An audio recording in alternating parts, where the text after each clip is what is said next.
What if the greatest magic of Christmas isn't in what you see, but in what you feel? Tonight, we discover how even Santa Claus himself faced the quiet threat of invisibility in The Invisible Gift of Christmas. Santa Claus had delivered gifts for centuries. He had flown through storms, crossed silent rooftops, and carried joy to every corner of the world. Children waved, bells rang, magic followed wherever he went. Yet this year, something felt different. Santa felt invisible. It started quietly. At the North Pole, the workshop buzzed as usual. Elves hammering, sewing, rapping, laughing. Lists were checked, reindeer trained. Everything looked perfect. But when Santa walked through the workshop, fewer elves looked up. Not because they were rude, not because they didn't care. They were simply busy. Santa paused beside a long table where toys were being painted. "Beautiful work," he said warmly. An elf nodded absently. "Thank you, Santa," she said, already reaching for the next toy. Santa waited for a smile. It didn't come. At dinner that night, Santa sat at the head of the table. The elves chatted excitedly about schedules, weather patterns, and sleigh upgrades. No one asked Santa how he was feeling. Mrs. Claus noticed. "You're quiet," she said gently. Santa smiled out of habit. "Just tired," he replied. But it wasn't tiredness. It was something heavier. Later that night, Santa sat alone with the naughty and nice list spread before him. Names blurred together. He wasn't thinking about gifts. He was thinking about how easily the world moved now. Children didn't write letters like they used to. Wishes came through screens. Songs played automatically. Christmas arrived whether anyone truly waited for it or not. Santa touched his beard thoughtfully. "I'm still here," he whispered to the empty room. "So why does it feel like no one sees me anymore?" The fire crackled softly. It didn't answer. On Christmas Eve, Santa set off as always. The sleigh lifted into the sky, swift and silent. Cities glowed below. Rooftops rushed past. Santa landed on the first house. No lights flickered on. No child peeked through curtains. He slid down the chimney, placed the gifts carefully, and climbed back up. Invisible. House after house, town after town. It was the same. Efficient, quiet, lonely. Santa stopped on a rooftop and sat down heavily. "For the first time," he murmured, "I feel like a shadow." Far below, in a small, forgotten neighborhood, a single light flicked on. Santa didn't notice at first, but someone else did. A child named Mila. She pressed her face to the window, heart racing. "Mom," she whispered, "I think Santa is on our roof." Her mother smiled tiredly. "Go to bed, sweetheart." But Mila didn't move. She saw him, not the idea of Santa, not a picture. Him, sitting, still, alone. Mila did something no one had done in a very long time. She waved. Santa froze. Slowly, he looked down. Their eyes met. And for the first time that night, Santa felt something stir inside his chest. Someone saw him. Santa did not return to the North Pole that night. Instead, he stayed, invisible to the world, just as he had always been. But this time, the invisibility felt different. He wasn't hiding. He wasn't watching from the shadows with quiet joy. This time, Santa felt unnoticed. The town woke slowly. Cars passed, doors opened. People hurried by with coats pulled tight and eyes fixed forward. No one looked up. Santa stood on a street corner as a man rushed past him, talking into his phone. "No time. Christmas is stressful enough already." Santa flinched.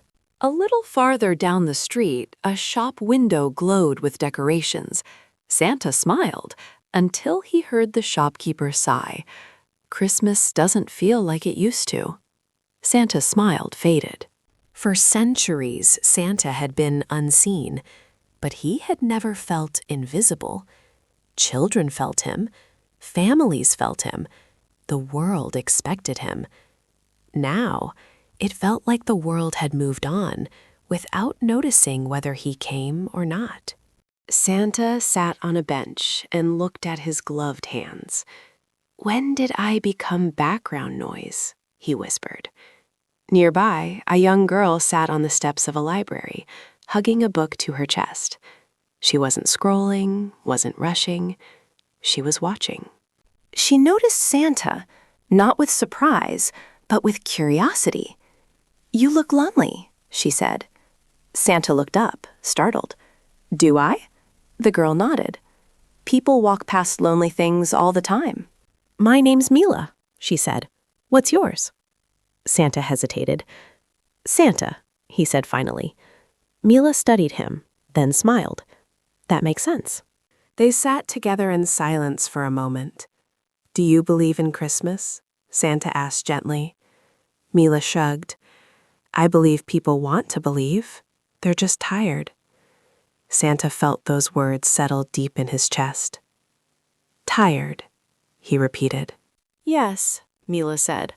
"My dad says joy takes effort now." Santa closed his eyes. For the first time in his long life, he wondered if he had asked too little and assumed too much. That night, Santa walked through the town as lights flickered on. Christmas was everywhere. That connection was not. He saw families sitting together, but not talking. Children with gifts, but no wonder. Music playing, but no one listening. Santa felt smaller with every step.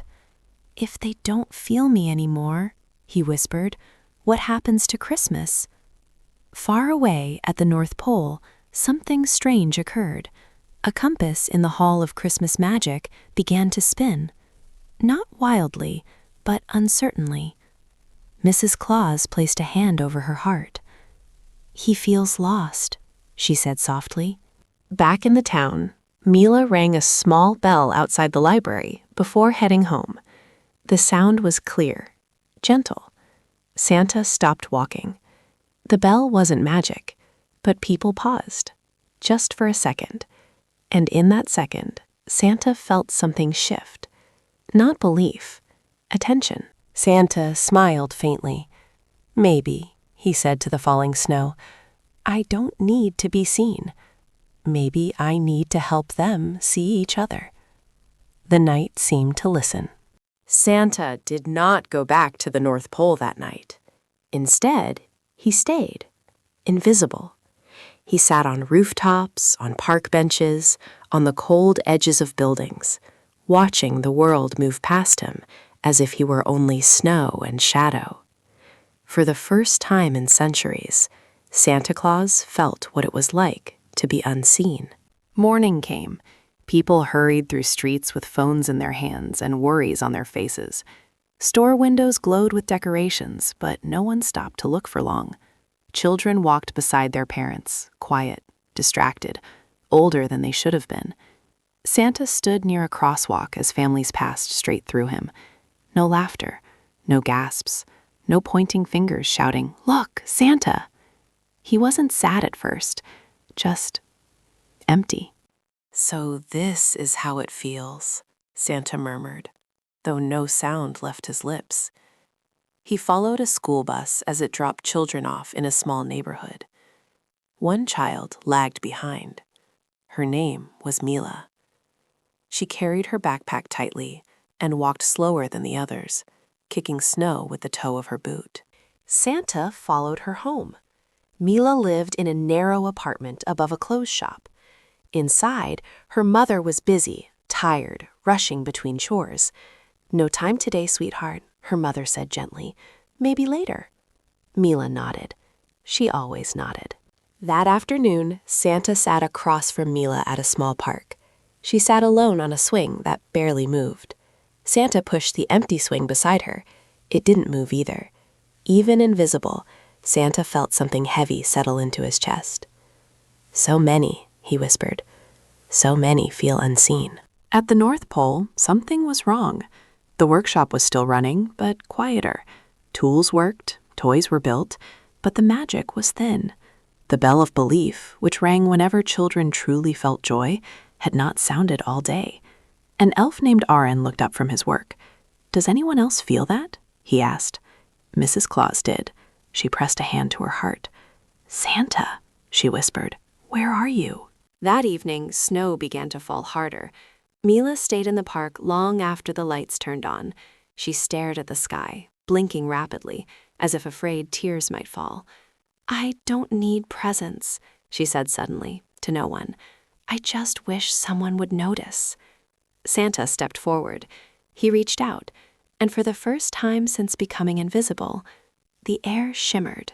Mila gasped. She couldn't see Santa, but she felt warmth. She stopped crying.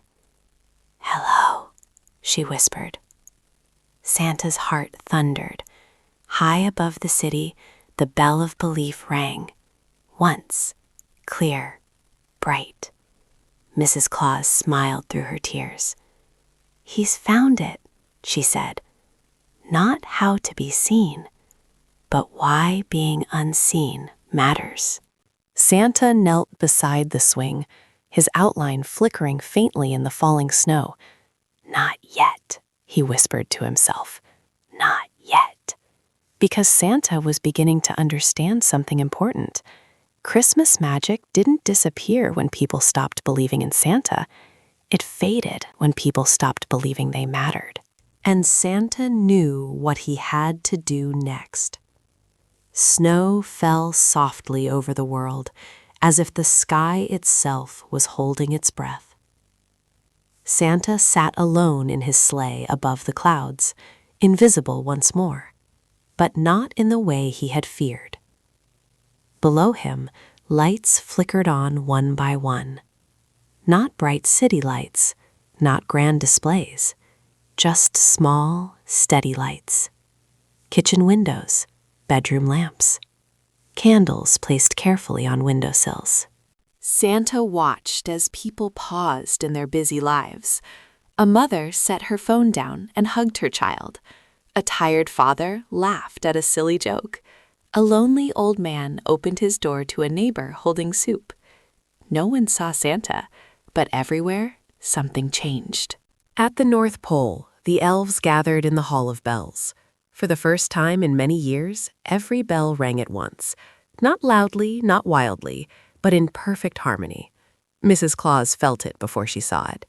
"He's found it," she whispered. Earlier that night, Santa had learned the truth. When he felt invisible, it wasn't because the world had forgotten him. It was because the world no longer needed to see him. Christmas was happening without applause, without wishing, without asking.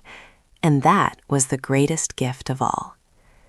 Santa landed quietly back at the North Pole as dawn approached. The elves ran to greet him, expecting excitement, expecting stories. Santa simply smiled, a gentle, peaceful smile. "I was never invisible," he said. "I was everywhere." That Christmas morning, children woke up smiling without knowing why. Parents felt lighter without understanding how. And somewhere deep in the magic of the world, Christmas settled into its true form. Not a spectacle, not a miracle, but a feeling shared quietly between hearts. Santa hung up his coat and looked out the window as the sun rose. "Invisibility," he said softly, "is not being unseen. It's being felt." From that year on, Santa stopped worrying about whether people believed in him, because he finally understood. As long as kindness exists, as long as someone chooses to care, Santa will never truly disappear. This story reminds us that the deepest magic isn't in grand spectacles, but in the quiet acts of seeing each other, of choosing kindness and truly connecting. It's a gift we all possess. Share that gift. Like, subscribe, and tell us, what's your most cherished unseen Christmas moment?